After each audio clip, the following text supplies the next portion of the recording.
8 minute में 8 अरब रुपए के गहनों की चोरी, लेकिन 8वें दिन ही धरे गए। चोर कितना भी चालाक हो, कितना भी शातिर हो, वो अपने पीछे सबूतों के सिलसिले छोड़ते ही जाता है। कुछ यही हुआ इस कहानी में जो हम आपको अब बयां करने जा रहे हैं। पेरिस, दुनिया का सबसे मशहूर म्यूजियम लूव्र, वही लूव्र जहां लाखों लोग सिर्फ मोनालिसा की एक मुस्कान देखने आते हैं। लेकिन इस बार लूव्र अपनी कलाकृतियों के लिए नहीं, बल्कि इतिहास की सबसे बड़ी चोरी में से एक के लिए सुर्खियों की वजह बन गया। रविवार की सुबह थी, वक्त 9:30 था। म्यूजियम खुला हुआ था और पर्यटकों की भीड़ उमड़ रही थी कि तभी कुछ ही मिनटों में सब कुछ बदल गया। 3 से 4 लुटेरे जिन्होंने चेहरों पर मास्क पहने हुए थे, वो म्यूजियम की दीवार तक पहुंचे। उन्होंने डिस्क कटर और चेन सॉ से खिड़कियां काटी, अपोलो गैलरी में दाखिल हुए और सिर्फ नेपोलियन युग के 9 अनमोल क्राउन जूल्स लेकर वो फरार हो गए। इन गहनों की कीमत करीब $102 मिलियन यानी 8 अरब रुपए से ज्यादा बताई जा रही है। ये वही गहने थे जो कभी फ्रांसीसी महारानी यूजनी ने पहने थे और जिनकी सुरक्षा का दावा दुनिया की सबसे मजबूत सुरक्षा प्रणाली में से एक के तौर पर किया जाता था। लेकिन अफसोस, हाईटेक चोरों ने म्यूजियम की सिक्योरिटी को सिर पीटने को मजबूर कर दिया। चोरों ने न सिर्फ गहने चुराए बल्कि पुलिस और सुरक्षा एजेंसियों को भी चौंका दिया। जिस अपोलो गैलरी में ये ज्वेल्स रखे हुए थे, वो लूव्र का सबसे सुरक्षित सेक्शन माना जाता है। यहाँ 24 घंटे निगरानी होती है, हाईटेक अलार्म है और मोशन सेंसर लगे हैं। रिपोर्ट के मुताबिक चोर सीन नदी की ओर से म्यूजियम में घुसे और माल ढोने वाली लिफ्ट का इस्तेमाल कर म्यूजियम के सबसे सुरक्षित ब्लॉक में पहुंचे और हैरत अंगेज कारनामा कर डाला। इसके बाद वो चेन सॉ लहराते हुए अपनी बाइक से वहां से निकल भी गए। ये डकैती सिर्फ 8 मिनट में पूरी हो गई। म्यूजियम के बाहर की फुटेज में ये देखा गया है कि पुलिस ने संग्रहालय के गेट और आसपास की सड़कें बंद कर दी थी, जिससे लोग घबराकर बाहर भाग रहे थे। वहीं पर्यटकों की भीड़ परिसर के बाहर इधर उधर भटकती हुई दिखी। फ्रांसीसी गृह मंत्री लॉरेंट नुनेज ने इसे एक बड़ी और प्रोफेशनल डकैती बताया है। चोरी के बाद हड़कंप मचा। जाहिर सी बात है, ऐसा होना ही था, क्योंकि ये किसी फिल्म का सीन नहीं था। हकीकत में पेरिस लुट चुका था। जब पुलिसिया तफ्तीश आगे बढ़ी तो ये पता चला कि चोरों ने म्यूजियम की संरचना, सिक्योरिटी और समय की बारीकी से रिसर्च की थी। चोरी के बाद कुछ ही मिनटों में चोर अपनी मोटरसाइकिलों पर सवार होकर सीन नदी के रास्ते सीन से ही गायब हो गए। इसके बाद पुलिस की स्पेशल यूनिट को इस मामले की जांच सौंपी गई। ये स्पेशल यूनिट दरअसल हथियारबंद डकैतियों और आर्ट चोरी के मामलों की पड़ताल करती है, जिसके बाद जांचकर्ताओं ने घटनास्थल से करीब 150 फॉरेंसिक नमूने जुटाए, जिनमें डीएनए, फिंगरप्रिंट और टूल मार्क शामिल हैं। 7 दिनों तक जगह जगह पर छापेमारी हुई, एक सीसीटीवी पर तलाश ली गई। हजारों लोगों से पूछताछ के बाद आखिरकार इस स्पेशल यूनिट को एक क्लू मिला और फिर उसी के सहारे आगे बढ़ते बढ़ते ये चोरों तक पहुंच गए। शनिवार शाम पुलिस ने 2 संदिग्धों को गिरफ्तार किया। एक को तो एयरपोर्ट से उस वक्त पकड़ा गया जब वो देश छोड़ने की कोशिश कर रहा था। बताया जा रहा है कि दोनों संदिग्ध करीब 30 साल के हैं और पहले से ही पुलिस रिकॉर्ड में दर्ज हैं। फिलहाल पकड़े गए संदिग्धों को लेकर ज्यादा डिटेल सामने नहीं आई है, क्योंकि फ्रांसीसी अभियोजक लॉर बेकुआ ने यह कहा है कि इस चोरी की जांच में जरा सी लीक भी नुकसान पहुंचा सकती है, क्योंकि ये केस अब इंटरनेशनल स्तर पर पहुंच चुका है। यूरोप की कई जांच एजेंसियां इसमें मदद कर रही हैं ताकि चोरी हुए जूल्स को बरामद किया जा सके। एक बार फिर आपको बता दें कि कैसे चोरों ने 8 मिनट में 8 अरब के गहने चोरी किए थे।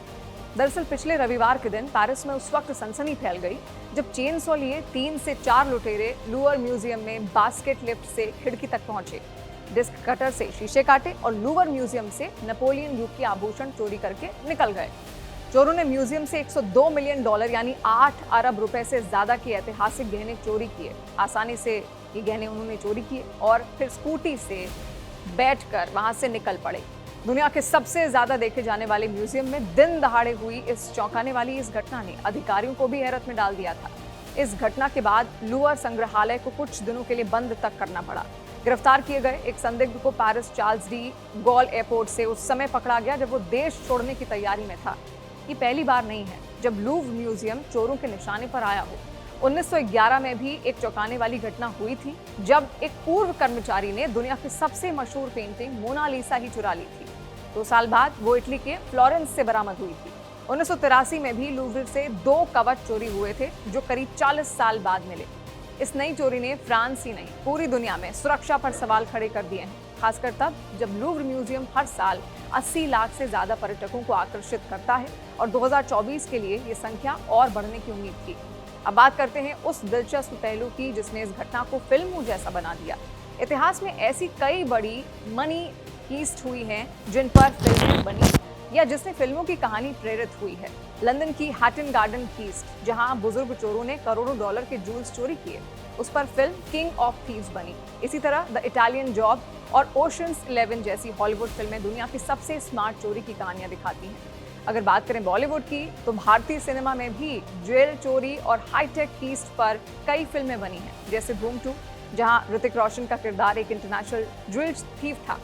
इसी तरह बादशाह हो, जिसमें एक ट्रक भरे खजाने को लूटने की प्लानिंग दिखाई गई।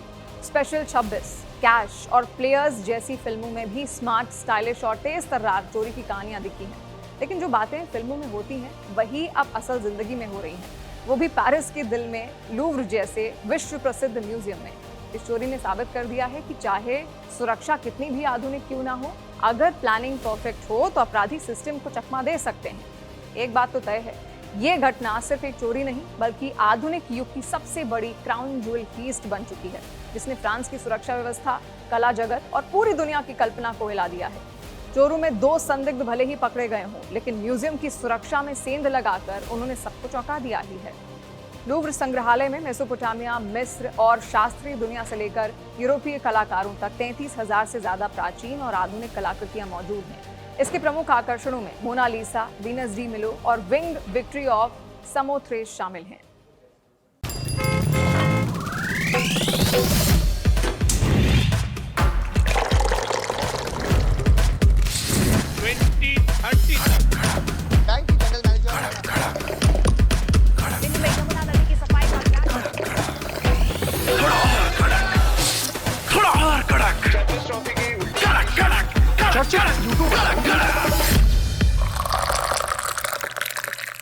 ये कड़क है।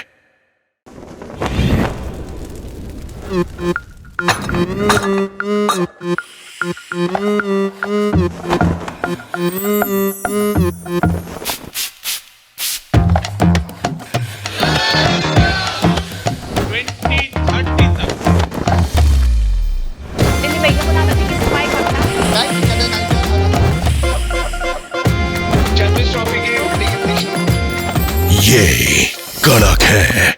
फिलहाल इस वीडियो में इतना ही, लेकिन जाते जाते आपको बता दें कि कड़क की तरफ से भारत को प्रदूषण मुक्त बनाने के लिए कैंपेन शुरू किया गया है। आप भी कड़क कैंपेन सांस लूं या जी लूं का हिस्सा बन सकते हैं। कमेंट में लिखें #right2breathe और बताएं कैसे बनेगा पॉल्यूशन फ्री इंडिया। अपने आइडिया को कमेंट सेक्शन में शेयर जरूर करें।